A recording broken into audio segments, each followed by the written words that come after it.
Saturday morning at the Great Bear Auto Shop in Queens, New York, and things look pretty busy. People are pulling in with their cars, and the shop owner, Audra Fordin, is busy looking under hoods. But guess how much revenue she's bringing in from all of this business? Zero money. That's right, zero. The people here today aren't paying for anything. They're here for a free workshop given by Audra called Women Auto Know. Women Auto Know is connecting the dots, bringing women into the automotive industry by providing the education and resources to empower them about being safe drivers. Audra started Women Auto Know 5 years ago, in the heart of the recession. She had taken over the auto shop from her father in 1998, the fourth generation to run the business. And things were going well until the economy took a turn. The world as I knew it was devastated because my customers were not fixing their cars.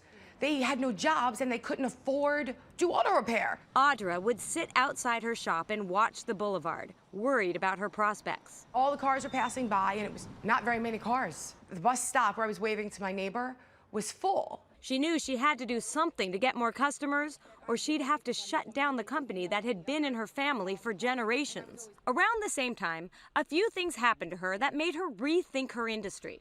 One day, a woman came in needing some help. This woman came in, frantic, that her car was overheating, and when I asked her for her records so that I could help her, she pulled out 4 invoices, and I could see she was having a major emotional breakdown. She didn't have a car doctor. She had nobody to turn to. Audra was taking note of the relationship between women and the auto industry.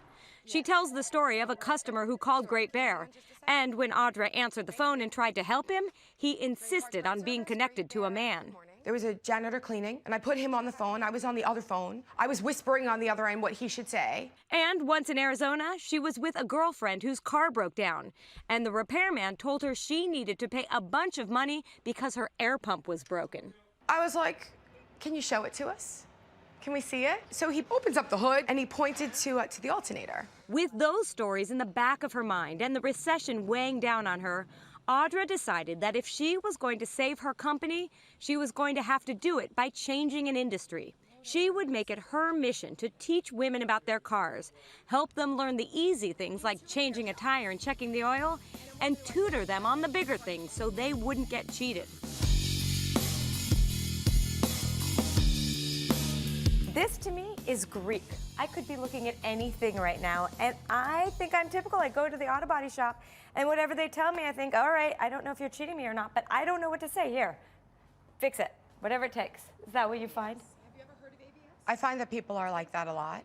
The ones who come in like that are the ones who I bring underneath the hood, and not to sell, but to tell and educate. Now, once a month on Saturdays, she holds her Women Auto Know workshops. Their car is a mute, but it speaks. So if you can understand what your baby is saying, you're okay. And you need to name your car so that you become personal. And it's not, oh, that car again. It's more like, oh, I got to take Bessie to the shop. Teaching people about their cars, telling, not selling, as she calls it, saved her company.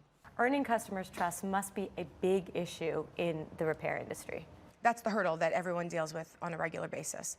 Even if you're doing the right thing, and there are shops out there doing the right thing, people don't believe it. Through her workshops, Audra's gained the trust of her community. Workshops were a great way that I could help people who were struggling in the economy to be able to do things on their own.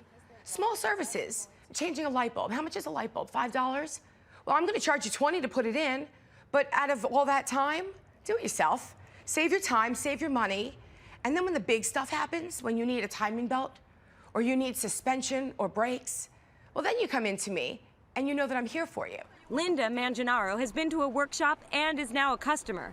And she's told her friends, who have also become both students and customers. I think once they came here and they saw the trust and they saw Audra's level of excitement and enthusiasm, then they felt more comfortable taking a class, and the trust was there. It's clear Audra cares deeply about continuing the legacy of her family with Great Bear. But her mission, the thing that really gets her up in the morning, the thing she will not stop until she completes, is teaching people about their cars. How does it make you feel when a group of women leaves your workshop and suddenly they know a whole bunch of things they didn't know coming in? Even mid-workshop, I'm like, hot diggity dog, she got it. It really fuels me up. I get like it feeds my passion. For real, fire, invigorating.